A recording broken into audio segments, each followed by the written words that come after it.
bem-vindos a esta casa de amor e caridade, que sempre está pronta a receber a todos que aqui acolhem, com muito carinho e muito amor. Agradecendo principalmente a Deus por estarmos podendo reabrir os nossos trabalhos do Evangelho, dos passos, depois de todas essas conturbações que tivemos, mas acho que também serviu para todo mundo refletir e poder fazer uma análise da vida, da forma como está conduzindo a vida, da forma como vão conduzir daqui para frente. Porque tenho lido muito na internet, em alguns outros lugares, que as coisas não poderão voltar a ser como antes. Porque antes é que era o problema. E a gente sabe que um dos motivos dessa pandemia foi o desgoverno da população, dos espíritos encarnados aqui da Terra. Isso nos foi dito por muitos espíritos, através das mediunidades de grandes médiuns como Divaldo Franco e tantos outros que trouxeram até nós a sua palavra, e a palavra desses espíritos estavam se dirigindo a todos nós. Creio que dificilmente alguém deixou de fazer uma reflexão. Diante de tantas mudanças, tantas coisas acontecendo, não cai uma folha de uma árvore que não seja da vontade do Pai. Nós sabemos tudo isso. Então, vai servir para a gente refletir. Mais uma vez, como todas as quintas-feiras, mesmo quando estávamos fazendo só as lives, vamos pedindo o amparo e a ajuda de todos os que puderem, na contribuição de alguma coisa para esta casa, que vive exclusivamente da caridade. Nós não temos nenhuma fonte de renda. E isso faz com que muitas vezes, assim como todos nós nas nossas vidas passamos nesses meses, a casa também passa por dificuldades para sobreviver. Então está aí a oportunidade de cada um pensar novamente, refletir e ver o que pode. E aquele que não pode, aquele que só ora e vibra pela casa, já está sendo uma grande contribuição.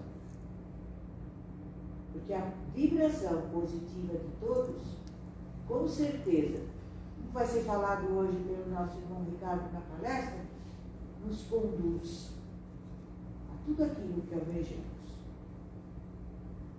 A casa continua aceitando doações para o bazar. Creio que daqui para frente, né, Carta? Porque você pode ser que daqui a um tempo volte o bazar, né?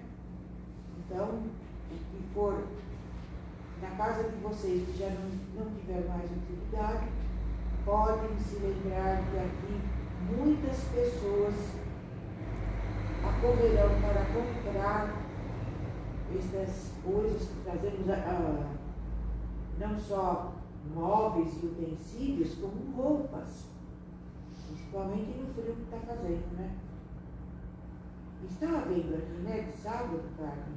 Não, eu só atendi algumas pessoas. Não, aquela outra pessoa que estava vindo aqui não tem nada a ver com o bazar, né? Não. Então vamos, nesse momento, elevarmos nosso pensamento a Deus, nos unindo em espírito, indo até os seus pés, dizendo em pensamento: Pai nosso, que estás nos céus, santificado seja o teu santo nome, venha a nós o vosso reino, seja feita, Pai, tua tua vontade, nunca a nossa. Assim na terra como no céu. O pão nosso de cada dia nos dai hoje e sempre, Senhor. Perdoa as nossas ofensas, assim como devemos perdoar a quem nos tem ofendido. E não nos deixe cairmos em tentações, mas livre-nos de todo mal. Que assim seja, graças a Deus. E agora, acompanhando o nosso irmão. É você, né? Vai fazer o passe coletivo. Todos nos unindo e acompanhando as palavras do Bruno, para que possamos nos elevar até Deus, nosso Pai. Então vamos todos, continuando neste padrão vibratório, respirando profundamente, enchendo os nossos pulmões de ar. Agora vamos soltando levemente. E vamos sentindo a aproximação desses irmãos que vão impondo no coronário de cada um suas mãos. Nesse momento, um feixe de luz é emitido, e esse feixe de luz vai envolvendo a todo o nosso corpo físico e espiritual. Vamos sentindo essa energia renovadora. Energia essa que vai nos acompanhar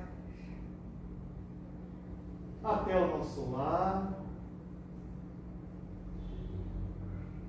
E essa mesma energia nós iremos emanar a todos que por lá habitam. Que possamos sentir-se fortalecidos e amparados até o nosso próximo encontro. Que assim seja, graças a Deus.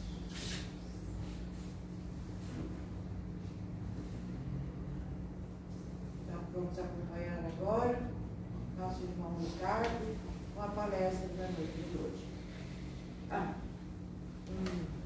Lembrete do nosso irmão Zé Carlos. Boa noite a todos, né? Felicidade de estar retornando a essa casa. E nesses momentos que estivemos aqui, algumas modificações foram feitas, né? E uma delas é ir avisando constantemente aqueles que estão chegando, quando a gente está expondo o Evangelho, não precisa no final ter um aplauso, tá? Geralmente fazia e aplaudia. Então o Evangelho não é para ser aplaudido, sim para ouvir e assimilado. Quando é uma outra palestra diferenciada, aí pode ser. Mas sempre que for o tema do Evangelho, então ele termina, vai agradecer e a gente está abolindo o aplauso. Tá? Então esse era o recado. Vou falar nas próximas vezes, né, que mais pessoas ouvirem, para que a gente deixe de lado o aplauso no Evangelho. Tá bom? Ricardo? Posso começar? Opa, que alegria, hein? Boa noite a todos. Boa noite. Muita satisfação que eu recebi o privilégio de estar reiniciando os trabalhos presenciais da casa, depois desse período todo com medidas de saúde, né, de segurança. A gente manteve só os trabalhos de fortalecimento e amparo da energia da casa, assistência aos irmãos desencarnados e as explanações do Evangelho com as transmissões ao vivo e depois com as palestras ficando disponíveis para que fossem acessadas no YouTube, no Facebook, pelas plataformas que a gente tem acesso. Hoje a gente vai conversar sobre o poder da fé. Muito conveniente esse assunto, né, para essa retomada, dos trabalhos, porque com certeza, nesse período todo que as nossas vidas foram totalmente transformadas, essa mudança de comportamento, essa mudança de rotina, que se iniciou em março do ano passado, e que a gente imaginava que ia durar 15 dias, depois imaginou que fosse durar 1 mês, 2 meses, já estamos há mais de 15 meses, aí nessa expectativa de quando as coisas vão melhorar, de como as coisas vão ser, se estamos seguros, o que vamos fazer sem aquelas pessoas que nos deixaram, o que vamos fazer com aquelas sequelas que carregamos, físicas, mentais, psicológicas, espirituais, né? Como vai ser a nossa vida?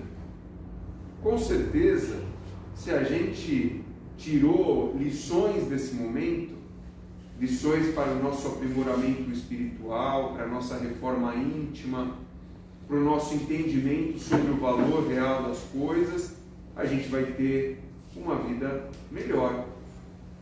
Por mais que ela seja diferente, por mais que a gente não esteja convivendo ou que não possa mais conviver com aqueles que convivíamos, por mais que a nossa situação financeira tenha virado de ponta cabeça e a gente ainda esteja buscando se equilibrar, se a gente levar em consideração o nosso objetivo maior nessa experiência encarnatória, a gente vai ter uma oportunidade de viver uma vida muito melhor, carregando efetivamente aquela bagagem que vai ser útil para a gente na espiritualidade, começando a deixar de lado aquele guarda-chuva que você leva para o deserto, aquela coberta que você leva para a praia, aquele ventilador que você leva para o Alasca,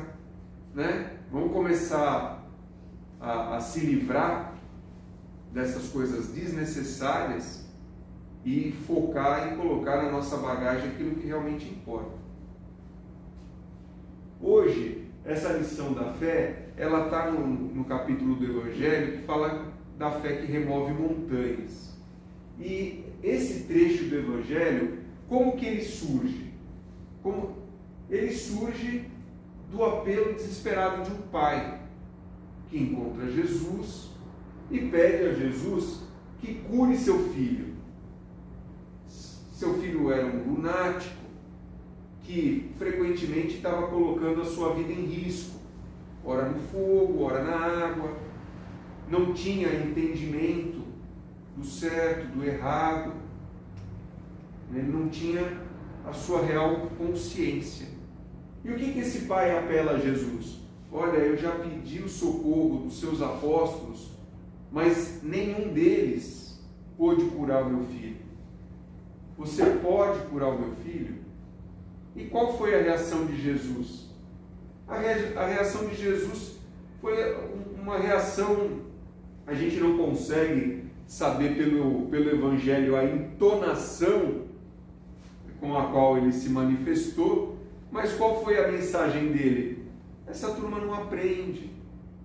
Estou aqui falando para eles como fazer, como se comportar, mas eles não aprendem. Até quando eu vou ter que ficar aqui com eles para que eles possam compreender os meus ensinamentos? E o principal, o que ele fala? Até quando tens que sofrer por essa falta de entendimento?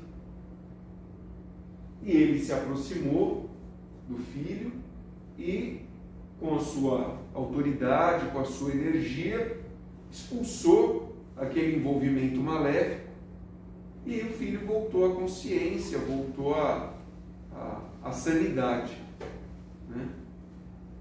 Vendo isso, o que Jesus tinha conseguido realizar e os seus discípulos não tinham, veio a indagação. Mas Jesus, Por que a gente não conseguiu? A gente fez certinho. A gente fez a imposição das mãos, a gente fez o pensamento. Por que não deu certo? E só de você chegar perto, tudo se resolveu. Aí vem a explicação de Jesus. Em verdade vos digo, se tivesseis a fé do tamanho de um grão de mostarda, direis a esta montanha, transporta-te daí para ali, e ela se transportaria, e nada vos seria impossível. Então, qual foi a explicação que Jesus deu para os apóstolos? Vocês não conseguiram porque vocês não têm fé.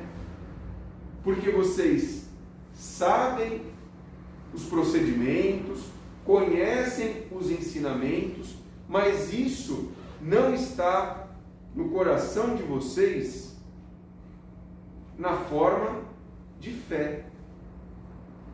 E o interessante é que ele se manifestava por parábolas e todas as palavras tinham um significado.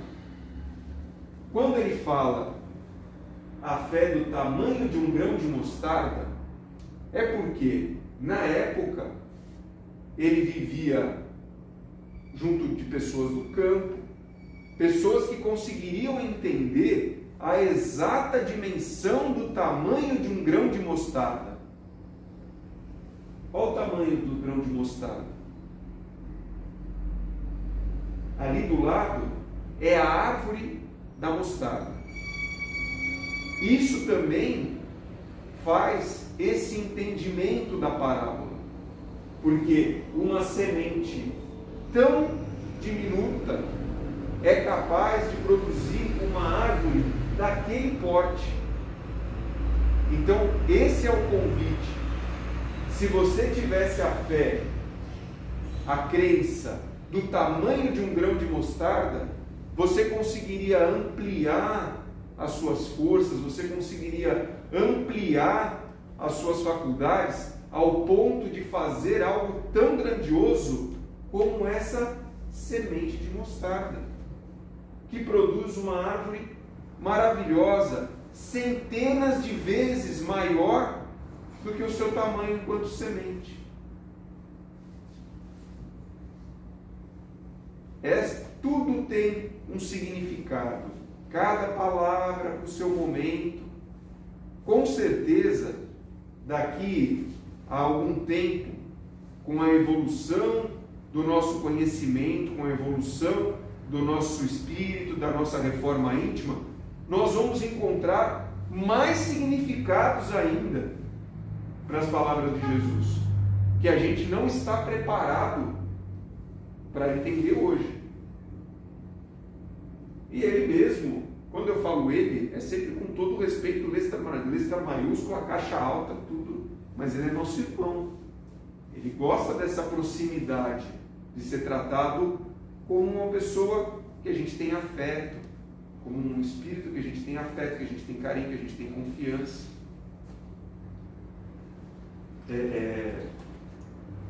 Se manifestou sobre isso, né? Quando os apóstolos perguntam para Jesus: Jesus, por que você não fala da reencarnação nos seus sermões?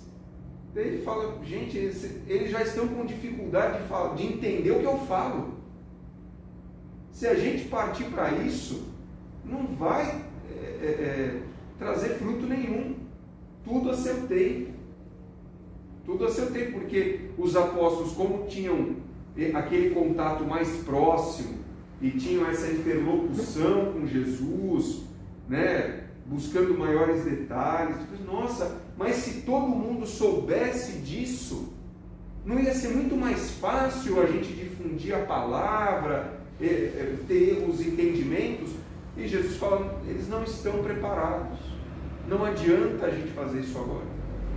Então, tudo é passo a passo, como é para a gente ainda hoje. Por mais que a humanidade como um todo tenha evoluído, quando a gente compara o nosso avanço espiritual a um espírito superior, a gente está ainda muito distante, muito distante. Temos muito que aprender, muito que melhorar, muito que aperfeiçoar. O importante é continuar no caminho, né? Um dia a gente chega. E qual que é a visão que a gente precisa ter da fé? A fé é um superpoder. Quando a gente invoca a fé, a gente consegue fazer coisas que sem a fé nós não conseguiríamos.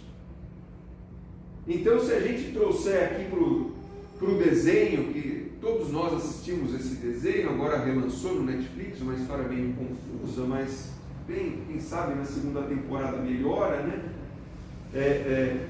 A gente se transforma num ser comum, num ser com superpoderes, que pode mais do que poderia ser fé. Mas esse poder é um poder material, é uma força física, é uma habilidade atlética? Não. Essa confiança, com certeza, te faz executar tarefas físicas que você não conseguiria fazer sem a fé, né? Mas o Evangelho, ele é mais específico quando ele fala que essa força que a fé nos dá é a força para que a gente possa vencer as dificuldades da nossa vida, que a gente possa vencer as resistências. Quantas vezes a gente tem aquele impulso para progredir, para melhorar, e a gente encontra resistências ao nosso redor, e na maioria das vezes resistências dentro de nós. Somos nós mesmos lutando contra a nossa transformação, a gente dificultando o nosso próprio caminho, nós nos auto-sabotando, nos auto-boicotando, com pensamentos que não constroem, que destroem os nossos sonhos, os nossos desejos. Então a fé é aonde a gente se apega para vencer essas resistências, para vencer a má vontade, para vencer os preconceitos, né? Aquela questão, quem fez a fama deita na cama. Como é difícil a pessoa que tem aquela visão deturpada dos outros com relação a si, como é difícil para ela vencer essas barreiras e falar: eu não sou assim, ou eu não quero mais ser assim. Quantos alcoólatras, ao invés de encontrar apoio na família para abandonar o vício, são tratados como pessoas irrecuperáveis, irremediáveis. Ele fala: hoje eu não bebi, mas amanhã você vai beber. Hoje eu não fiz nada de errado, mas amanhã você vai fazer. Sempre puxando para baixo, segurando. Eu fui mal naquela prova, mas eu vou estudar e eu vou melhor na outra. Não, você não tem capacidade, esquece, deixa para lá, você é burro. Para quê? Não perde tempo com isso. Vai fazer musculação para você puxar uma carroça. Não perde seu tempo. Por mais que seja difícil, a gente tem que buscar apoiar e não desmerecer. Se a gente não pode ser uma vela, que a gente não seja uma âncora, para que a pessoa evolua. E nesse momento, aonde a gente tem que se apegar? Na fé. Tanto aquele que convive com a pessoa problemática, para que possa suportar essa dificuldade, como a pessoa problemática que também tem o desejo de sair dessa situação, de se libertar. Ninguém quer ser uma pessoa problemática, ninguém quer ser um problema, ninguém quer ser um estorvo, ninguém quer ser um desafeto, ninguém quer ser a ovelha negra. Não quer, porque isso é desagradável. Todo mundo gosta de ser acariciado. Todo mundo gosta de ser bem tratado. Todo mundo gosta de ser respeitado. Essa questão de rebelde sem causa não faz sentido. Não preenche ninguém. Pode ser uma fuga, uma alternativa, mas nunca é uma alegria. Nunca é um encontro, uma realização. Os interesses materiais. Nossa, se eu praticar o bem e eu avisar que aquilo está errado, aquela vantagem que eu estou tendo eu vou deixar de ter. E se eu deixar de ter, eu vou ter vai afetar minha parte material. Entendeu? Se eu falar para as pessoas que o litro não tem 1 litro,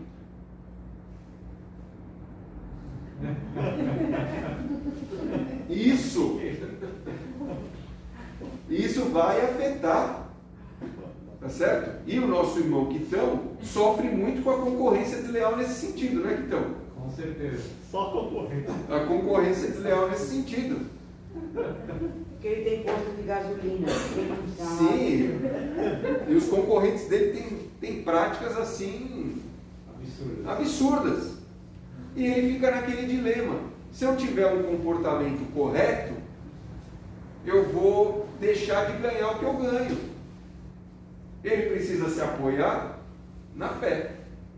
Para falar, olha, não faz sentido isso. Esse ganho material hoje é uma perda para a evolução do meu espírito, para o meu crescimento.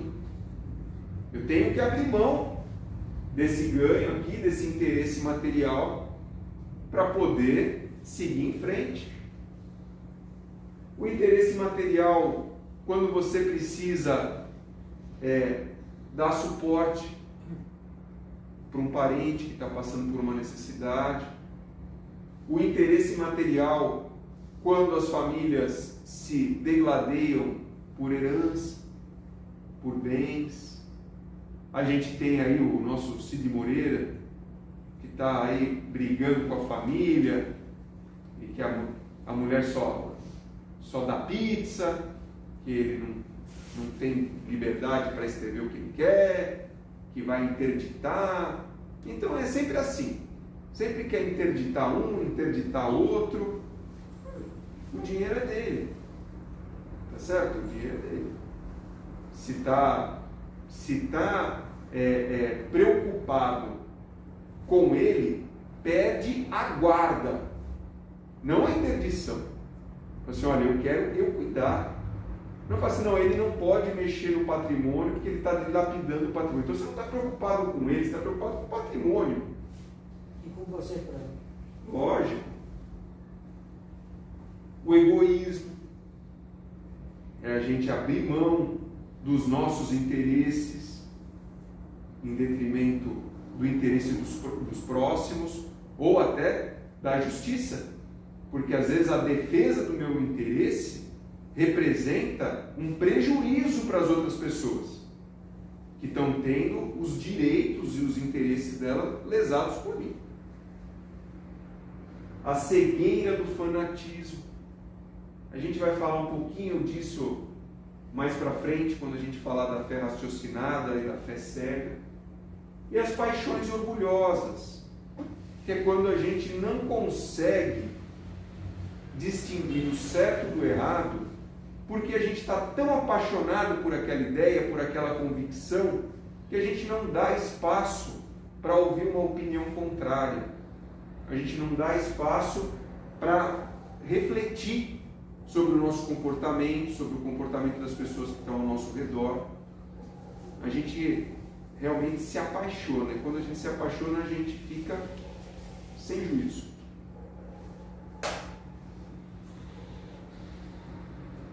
Então, a gente tem que ter a sensação que a fé não é uma crença, é uma confiança.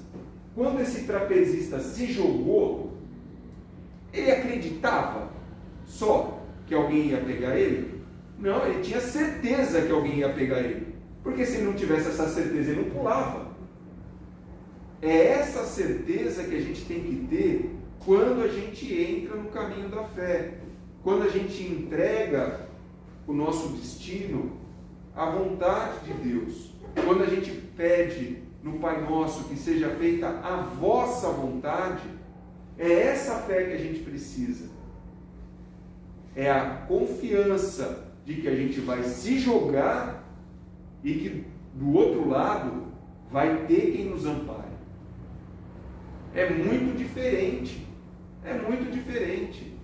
Né? Às vezes a gente brinca com o filho da gente, né? E pede para o filho da gente se jogar de costas, na expectativa de que a gente ampare. Essa é a sensação. Ele não está vendo se eu estou lá. Ele não está vendo, mas ele acredita. Ele sabe que ele pode se jogar de costas, porque eu vou estar lá para amparar. Tem filho que não se joga. E tem pai que não segura. Né? Mas a gente não está falando de qualquer pai, né? A gente está falando do pai maior.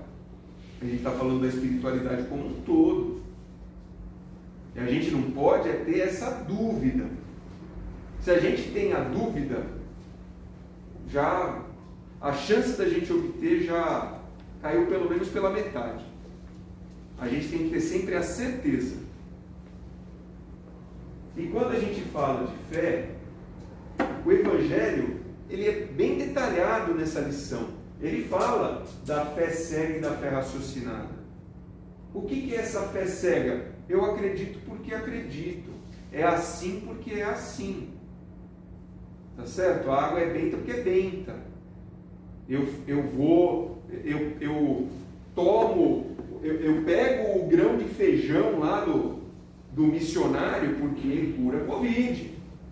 Eu tomo o chá do outro líder africano, né, que falou que tinha a cura da AIDS, que era um chá que ele mesmo fazia, né? Não preciso nem falar que dizimou a população do país dele pela AIDS, né?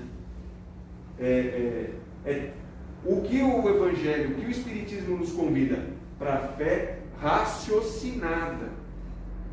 O que é a fé raciocinada? A fé raciocinada é o conhecimento.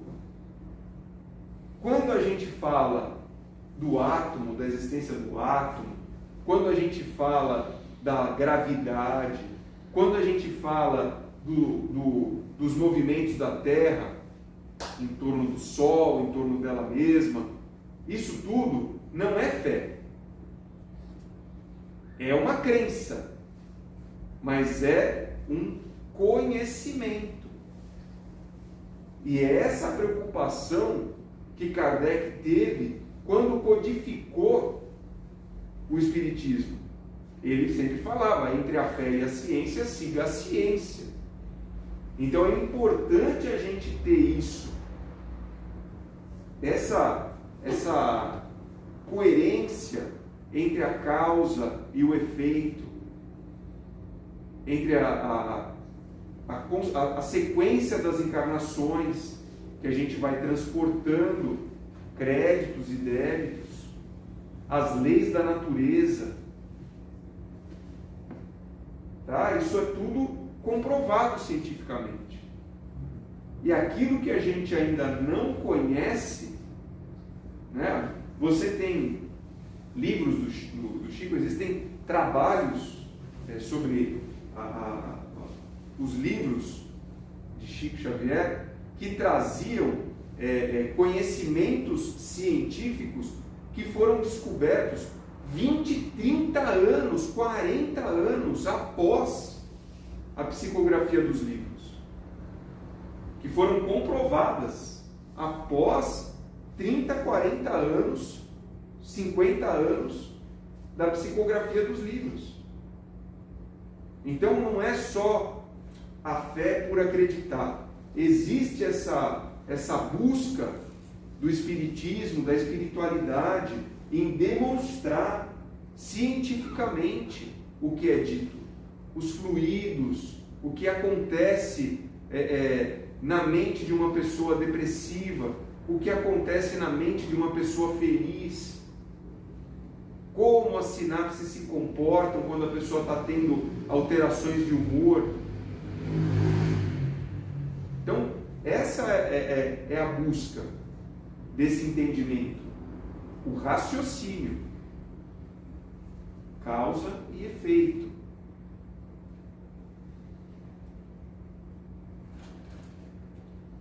Por outro lado, essa fé, ela não pode ser tão levada ao extremo negativo que passa a ser uma presunção.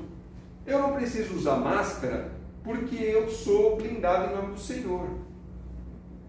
Tá certo? Eu não tenho preocupação onde eu vou porque Deus está comigo. Tudo bem, Deus está com você e você está com Ele. Então a gente não pode confundir essa fé verdadeira com a presunção, porque a presunção ela transporta essa crença na capacidade do fiel e não na capacidade da espiritualidade. Tá? Então esse comportamento de irracional às vezes que a pessoa tem e se blinda com esse estigma da fé fervorosa, tem que ser muito bem analisado sobre esse aspecto. Por isso que ela é raciocinada. Raciocinada. E a pessoa não pode entrar nessa. Ela acaba sendo presunçoso, orgulhoso, porque ela se coloca como merecedor de uma dádiva, ela se coloca numa condição superior às demais pessoas, se coloca na posição de um ungido, de um protegido, mas não com a confiança na espiritualidade, mas se achando melhor.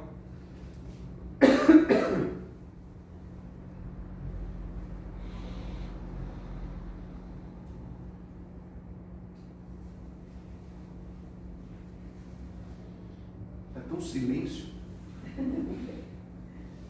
Então a gente tem que ter essa percepção que a fé em Deus não é garantia de imunidade, e sim de conforto, amparo nas dificuldades da vida, porque a gente não veio a passeio, a gente veio para a escola, e escola tem o momento do recreio, mas é 15 minutos no meio de 5 horas. Então aqui é aprendizado, aqui é disciplina, aqui é puxado. E a nossa fé em Deus não vai nos tirar essas vicissitudes, porque senão a gente perderia a nossa oportunidade de aprendizado. O que essa fé vai nos trazer? Amparo, conforto, não vai nos deixar entrar em desespero, vai nos dar a confiança de que tudo que nós passamos é útil para a nossa evolução espiritual. Nenhum sofrimento é inútil, não existe castigo. Então tudo que a gente imagina sofrer, a gente tem que encarar como uma oportunidade de nos modificar. E com isso, trocar de sofrimento, porque a gente não vai ter trégua. A gente veio para aprender o máximo possível. Se eu aprendi a primeira lição, não é que eu vou ficar beleza até o final do ano, não, vai ter a segunda. Ou aprendi a segunda, beleza, vai a terceira. E quanto mais a gente conseguir aprender, melhor para a nossa evolução espiritual. E ser repetente é muito complicado. Porque ser repetente, o que acontece? Você não cai mais na classe com os amiguinhos. Você chega na escola, a professora já te conhece, né? Já tem aquela atenção especial, já fica de olho se você não está usando o livro do ano passado, que já está todo preenchido. Então, se a gente perde a oportunidade de passar direto, e a gente precisa voltar para aprender a mesma lição, não vem com a mesma dificuldade, vem com mais dificuldade. Vem com mais dificuldade. até como um prêmio para quem passou direto, né? Se eu não passo direto, veio fácil, ainda é mais fácil, né? Fica meio desproporcional. E essa fé, a gente precisa ter essa união com Deus da forma mais íntima, da forma mais sincera, do nosso jeito. Porque é uma conexão pessoal, intransferível. Você pode rezar pelos outros, os outros podem rezar por você. Mas nada como você se conectar com a espiritualidade maior. Você colocar as suas preocupações. Você descansar a sua cabeça naquele abraço energético acolhedor. Nada melhor do que isso. E é o momento em que você vai colocar as suas necessidades, as suas aflições, os seus desejos, os seus desafios. Porque essa oração é uma forma de educar os nossos desejos. Porque a gente quer tudo. Se a gente tivesse o atendimento de todos os nossos desejos, como seria? É justamente na frustração que a gente tem que encontrar o caminho. Então, olha, se eu estou desejando isso, isso não está acontecendo, tem alguma coisa que está errada.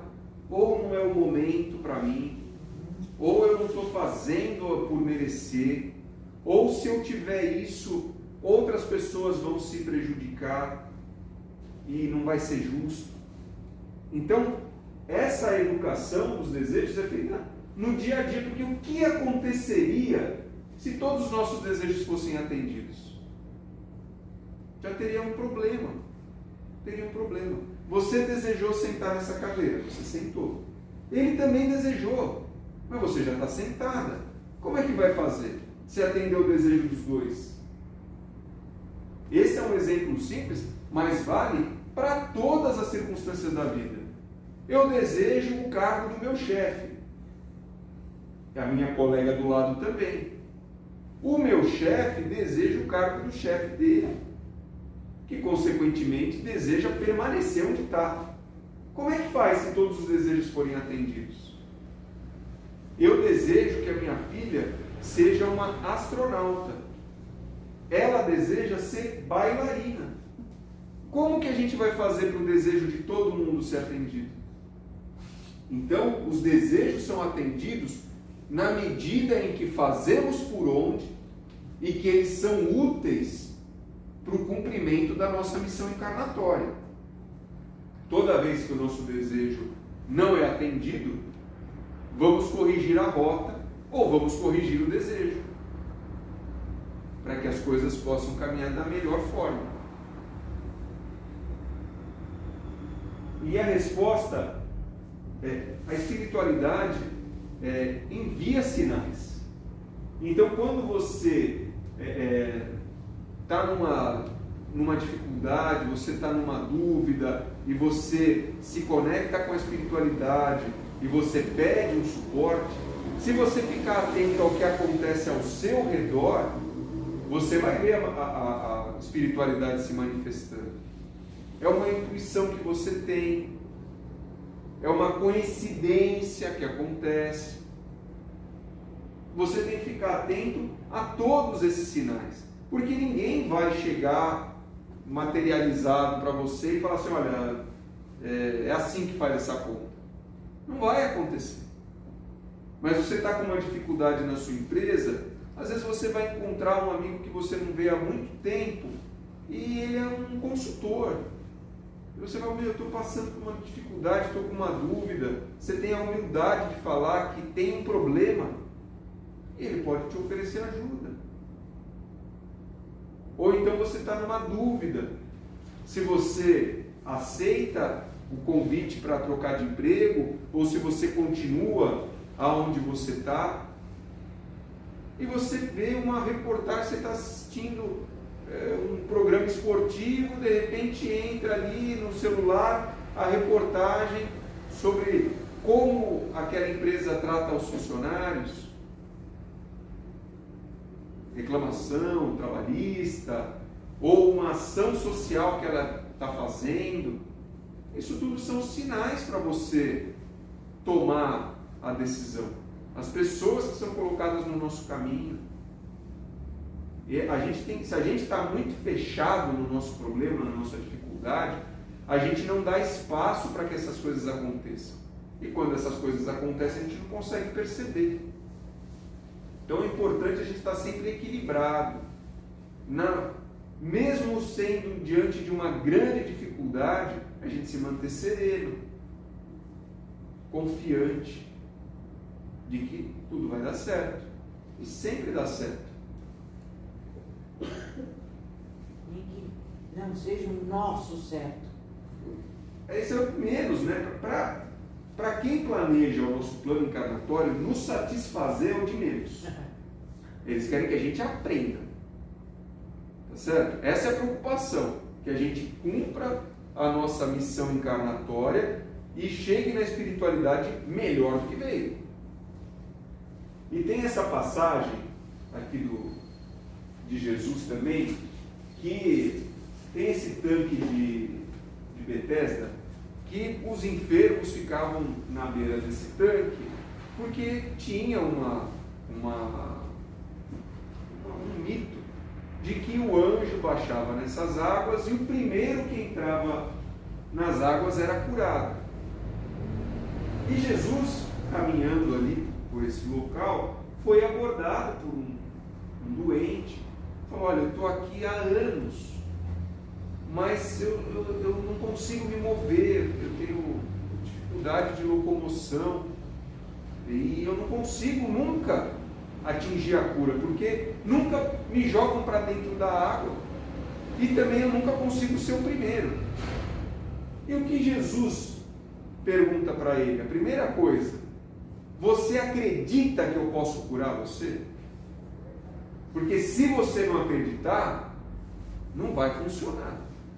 A primeira coisa: você acredita, você tem fé que eu posso operar esse milagre? E o enfermo disse: sim.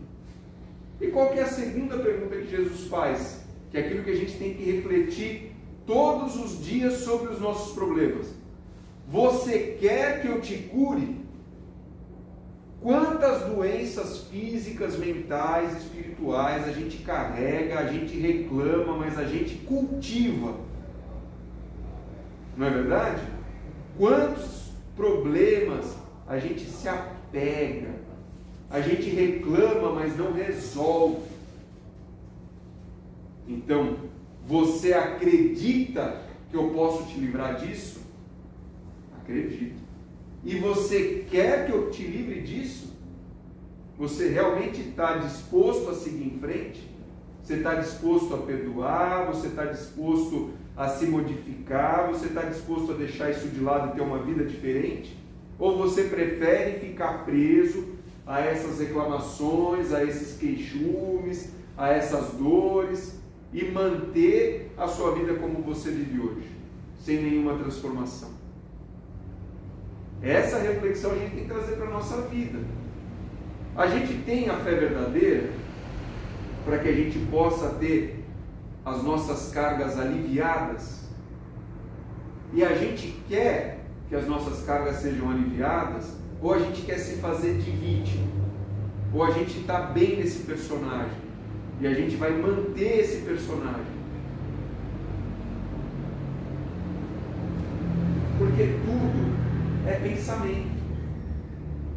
Tudo que acontece no nosso corpo físico, mental, espiritual, tudo que acontece ao nosso redor é modificado segundo a segundo, milésimo de segundo a milésimo de segundo, pelos nossos pensamentos.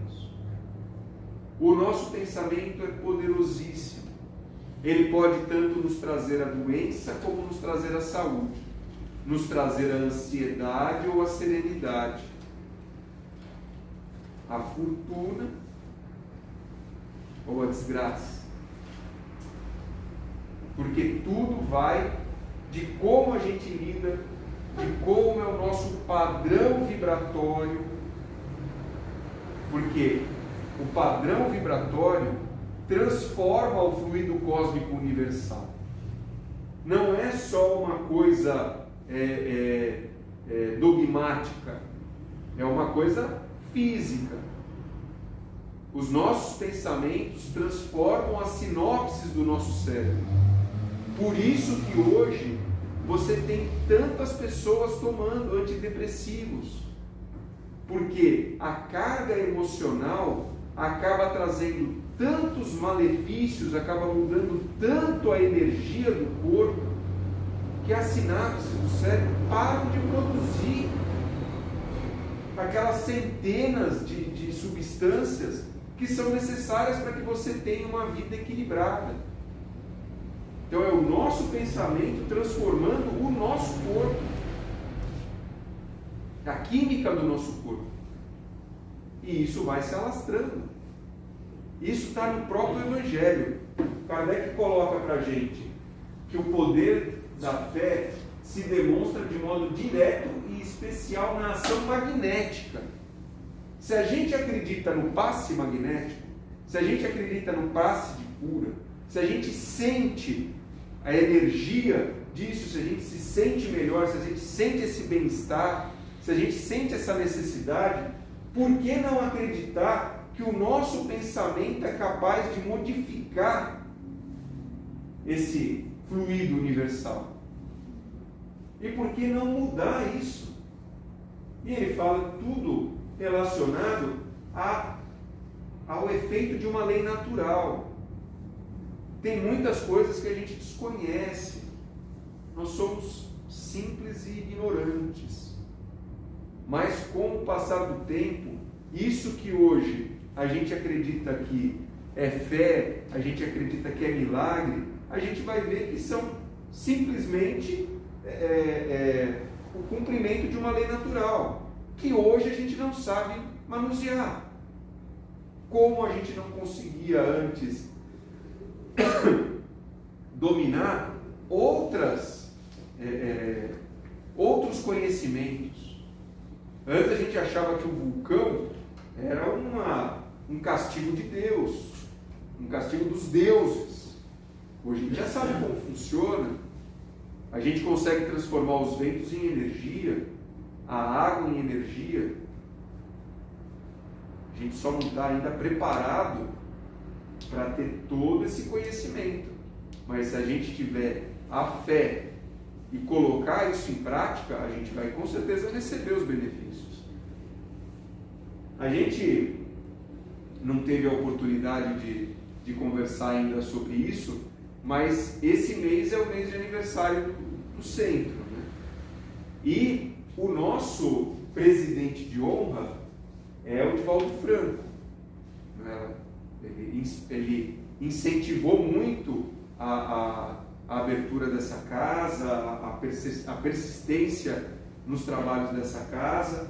E eu achei legal a gente trazer a palavra dele para falar da cura que ele teve.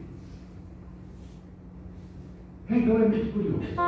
E vou sintetizar em um fenômeno que ocorreu comigo. Em 1954, eu estava na cidade de São Paulo e comecei a ter uma afonia. Terminava a palestra rouco e com muita dor de garganta. Então fui ao médico, que ele fez um exame muito cuidadoso e descobriu que eu estava com um nódulo junto às cordas vocais. E ele me disse que deveria fazer uma biópsia em 1954 para verificar se tratava de um tumor maligno ou se era uma tumoração que podia ser tratada. Naquele tempo, era radioterapia o máximo e cirurgia. Então eu pedi para voltar a Salvador, a minha cidade natal, onde o instituto em que eu trabalhava tinha um hospital do Rio de Janeiro, para nós funcionários. Mas ao voltar de São Paulo, me veio a ideia de visitar o médico Chico Xavier, que ficava em Pedro Leopoldo, a 38 quilômetros de Belo Horizonte, entre São Paulo e Salvador. Mandei um telegrama ao Chico Xavier e marcamos um encontro numa quarta-feira, que não era dia de atendimento público. E ele disse que assim, ele receberia. Eu fiz a viagem com uma escala em Belo Horizonte, mas aí eu estava a ponto. Saltando Belo Horizonte, amigos me levaram nessa mesma noite a Chico Xavier. Conversamos, isto é, ele me levou a uma reunião e pediu para que eu falasse. E eu disse que não podia falar. Então ele mandou um bilhete que eu tenho guardado. Force um pouco e interprete o Evangelho. Eu já tinha uma voz ruim, fiz uma voz pior. E falei. Era uma reunião que demorava até 2 da manhã. Quando terminou, eu estava pior. Mal falava. E ele, alegrinho, disse assim, gostou de Paulo? Uai, Chico. Porque esse mineiro que não fala uai, não é baiano cansado que falou em Minas Gerais. Ele já se deu curioso. Ele disse, o que é que você tem? Eu disse, doutor, agora? Não, doutor, não você chegou. Eu vou te dar um passe. E estávamos com 3 amigos. Com Chico Xavier e eu, éramos 5 masculinos. Fomos à casa do seu irmão, a um quarto modesto, o piso de tijolos, uma porta e uma janela. Quando nós chegamos, eu notei que o André, seu irmão, abriu um cobertor na janela. Existe no Brasil um cobertor que tem vários nomes. No Nordeste ele se chama dorme-peito, porque é muito lançudo, não é muito barato, então a gente dorme-peito. Mas no Sul ele é chamado bicicleta. Por uma razão, ele é curto, se cobre o pé, não cobre o busto. A gente passa a noite inteira, puxa para cá, puxa para lá, na bicicleta. E eu vi o dorme-peito, achei que estranho. Havia uma cômoda e 5 cadeiras. Chico Xavier pegou a sua cadeira, sentou-se ao lado da cômoda. Eu fechei a porta e a minha cadeira ficou à porta. Apagou-se a luz e ficou uma treva de breu. Ele disse, Valdo, olhe. Eu disse, mas não é possível.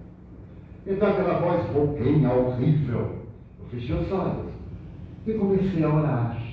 E me comovi. Porque eu estava olhando com a alma a possibilidade de ser um câncer. A minha situação, eu tão jovem, 27 anos de idade. Nesse momento que eu estava voltado, eu escutei uma voz física que disse, Divaldas, abre os olhos.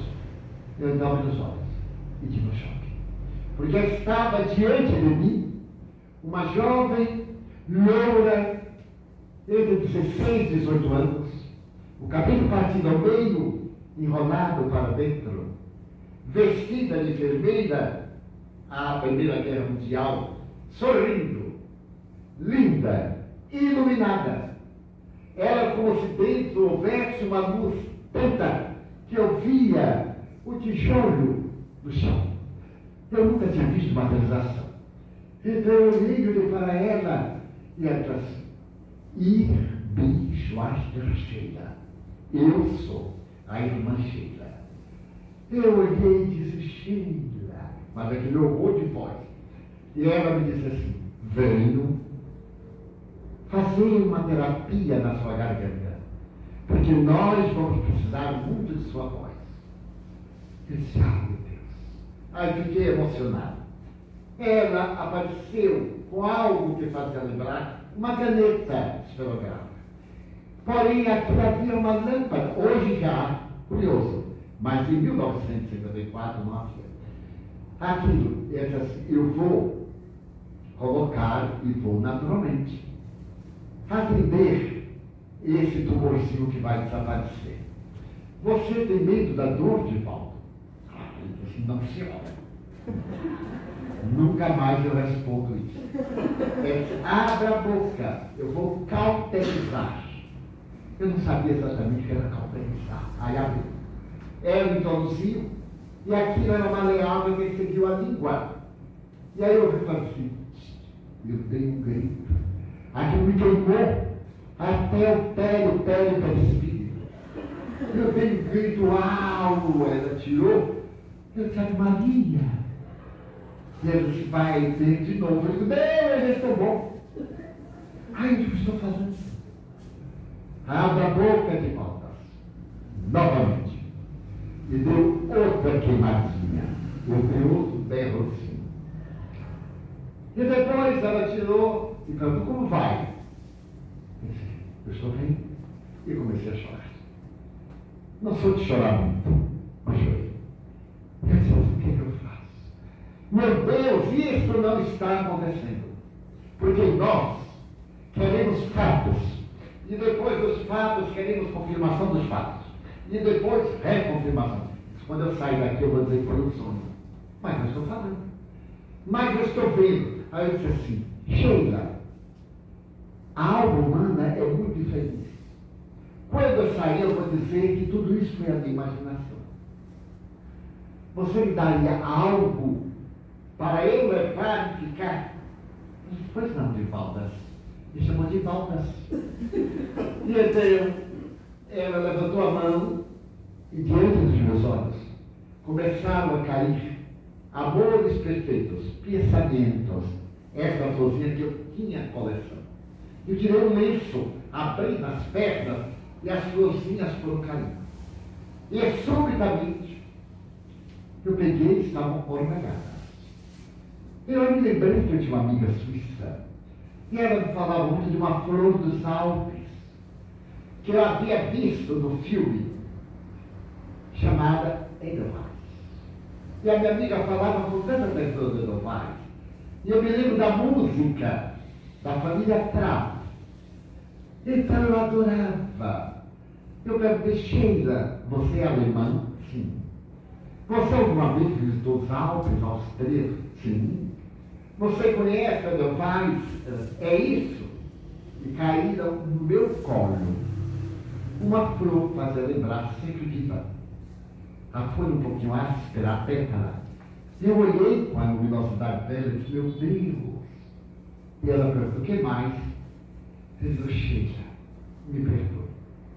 Mas você deixa de dar um pedacinho do seu discípulo? Ela disse, sim, de volta. Então eu peguei e rasguei um quadradinho. A vontade era rasgar um pedação, mas eu me controlei. Rasguei um pedacinho. E ela disse, que é mais de volta? Eu disse, ai meu Deus, o que é que eu peço? Eu disse, nada, Sheila. Ela disse, vamos ser amigos. Vamos trabalhar muito juntos. Doutor Vicente de Medeiros manda dizer que tem muito cuidado com a sua voz. Então ela foi atender a José Martins Peralta Sobrinho, Carlos Cavalcante e Arnaldo Rocha, que eram os meus amigos. Então eram os 5 homens, os 4, Chico dobrado sobre a mesa, assim a 2 metros de mim, ressonando, e ela, o busto flutuando no ar, conversou conosco e disse até o próximo encontro. E assim diante dos nossos olhos, como a névoa ou a neve, quando vai sumindo na mão, e ficou o perfume de violeta dos Alpes. Eu não morri porque não me lembrei. O Chico acordou e com um jeitinho dele disse assim, como vai a voz de volta? Eu disse, bem, Chico, nunca eu fiquei afônico totalmente até hoje. Fico com uma voz cansada, porque eles falam 8 horas, 10 no dia. Um seminário o dia inteiro, uma conferência à noite. É natural que o instrumento canse. Afonia, jamais cancelei uma conferência em 71 anos. Por afonia, por gripe, resfriado, ou qualquer outra dificuldade. Porque quando a coisa vai perdendo Sheila, olha lá. Então esse é o fato para o qual não há explicação, porque eu tenho ainda hoje o pedaço do tecido, o lenço manchado, usando ovários, racioneta dos Alpes, e com carbono se pode medir o tempo que tem de vida. Está lá em nossa exposição, para quem quiser ver. É um fato. Então é isso que a gente tem que saber, que ele começa, no começo, quando ele vai começar a receber o tratamento, e o Chico fala para ele, ore, e ele fala, eu orei com o coração, porque realmente eu estava muito aflito, com receio de ter um câncer, e ele se conectou e recebeu essa graça, que foi uma graça para todos nós também. Então o milagre nada mais é que o resultado das leis que ainda não conhecemos. E a gente vai ver que no futuro, muitas doenças que já dizimaram a humanidade, hoje estão controladas. É um milagre? É a evolução da humanidade.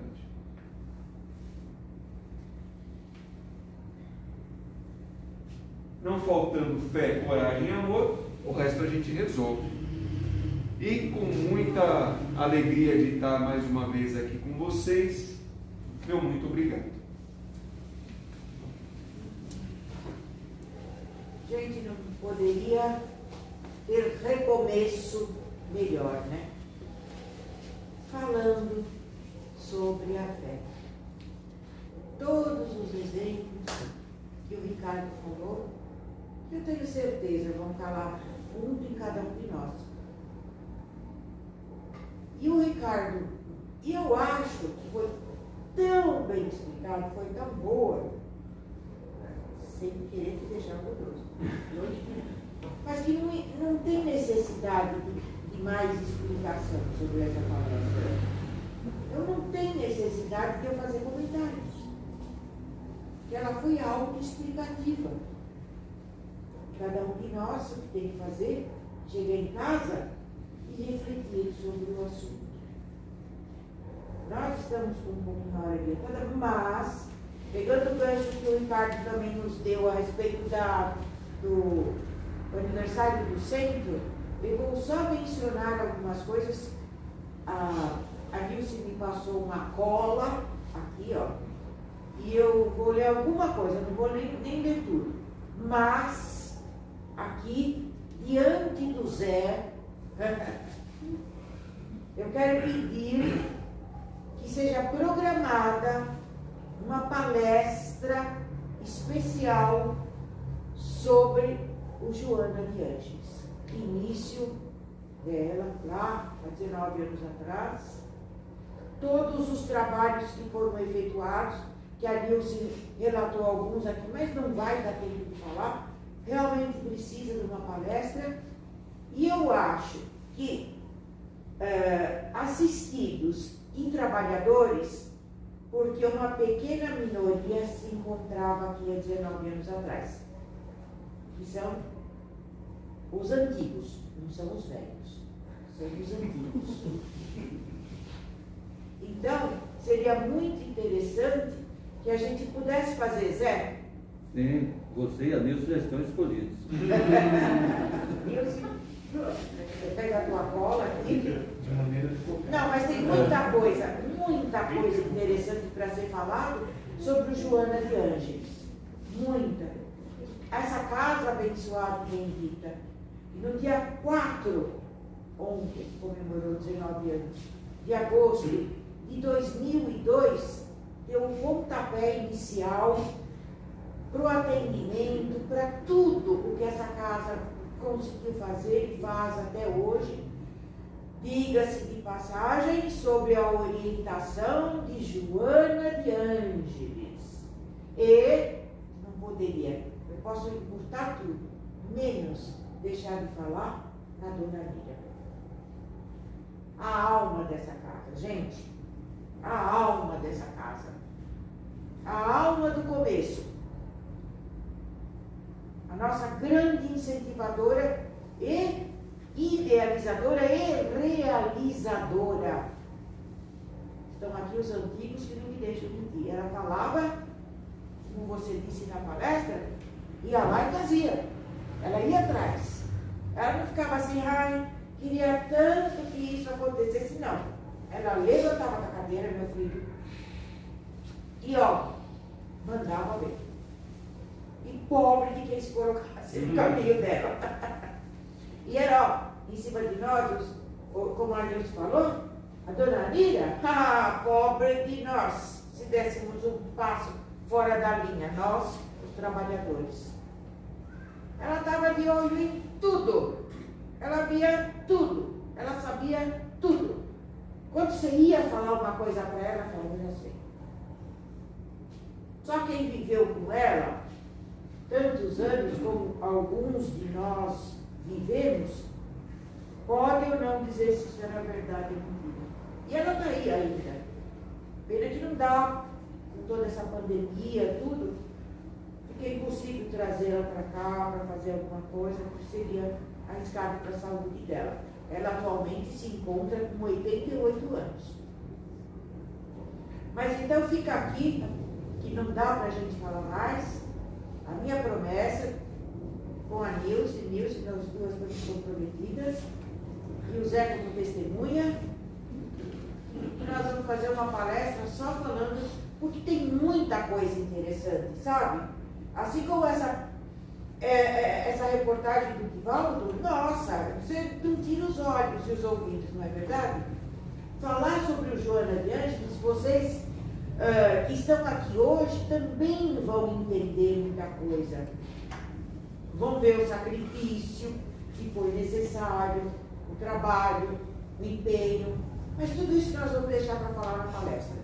Combinado? Gente, então vamos partindo para as nossas vibrações, elevando o nosso pensamento até Deus, nosso Pai, e Jesus, nosso Mestre. Primeiramente, agradecendo por tudo. Pela nossa vida, pelos nossos problemas, pelos nossos desafios, pelos nossos tropeços, pelas levantadas de bola que nós damos depois do tropeço. Agradecer por estarmos aqui. Agradecer por já estarmos numa condição, e como disse o Ricardo no começo da palestra, que Jesus falou, eu não posso falar para eles, mas para nós, agora, ele pode falar. E nós estamos aqui para ouvir. E temos tudo à nossa mão, de ensinamentos, de tudo, para entender. Então vamos agradecer. E vamos pedir por todos aqueles que estão necessitados do corpo e do espírito, por todos os hospitais, por todos os leitos de dor, por todos que estão passando pela aprovação do Covid e de outras doenças também muito graves, por todos que pedimos, Senhor Jesus, por todos os nossos irmãos que estão nas ruas, que eu tenho certeza que a gente se lembra deles, principalmente quando vai dormir, cheio de cobertores, numa cama limpa, com tudo aquilo que nós precisamos. E esses nossos irmãos que estão passando por uma prova para evoluir, não é maldade de Deus, estão passando por uma prova para evoluir, lá estão ao relento. Mas cabe a nós vibrarmos amor, para que eles possam se sentir fortalecidos. Por todos os nossos irmãos que estão desempregados, tendo que fazer bicos, como se diz na gíria, tendo que apelar para isso, aquilo outro, muitos tendo que se socorrer dos parentes, daquelas pessoas que fazem a caridade por amor e que vão distribuir, fazendo acontecer para esses nossos irmãos que também estão passando por provas de evolução. mas que possam ser auxiliados. Pedimos por esse planeta Terra, Senhor Jesus, que está passando por essa provação, por essa, não é provação, é aprendizado, que esse planeta possa ressurgir e se preparar para a próxima fase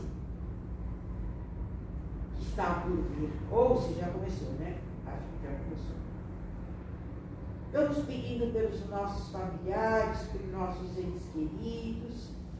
Vamos pedindo por aquele nosso pedido mais do fundo do nosso coração. E vamos fazer como uma palestra, vamos entregar nas mãos de Deus e dizer: eu sei, meu Deus, que você quer o melhor para mim. Pedimos licença para vibrarmos por nós mesmos. Que assim seja. Graças a Deus. Para encerrarmos a noite de hoje, em pensamento, vamos todos juntos fazendo a prece que Jesus nos ensinou. Pai nosso que estais nos céus, santificado seja teu santo nome. Venha a nós o vosso reino, seja feita a tua vontade, nunca nossa, assim na terra como no céu. O pão nosso de cada dia nos dai hoje e sempre, Senhor. Perdoa as nossas ofensas à medida que perdoarmos aqueles que nos tenham ofendido. E não nos deixa cair em tentações, mas livra-nos de todo mal. Que assim seja. Graças a Deus, que todos possam ir em paz, com a proteção de Jesus para os seus lares, levando tudo isso que nós captamos aqui na noite de hoje e distribuir a todos aqueles que nos rodeiam. Muita paz a todos. Que assim seja, graças a Deus.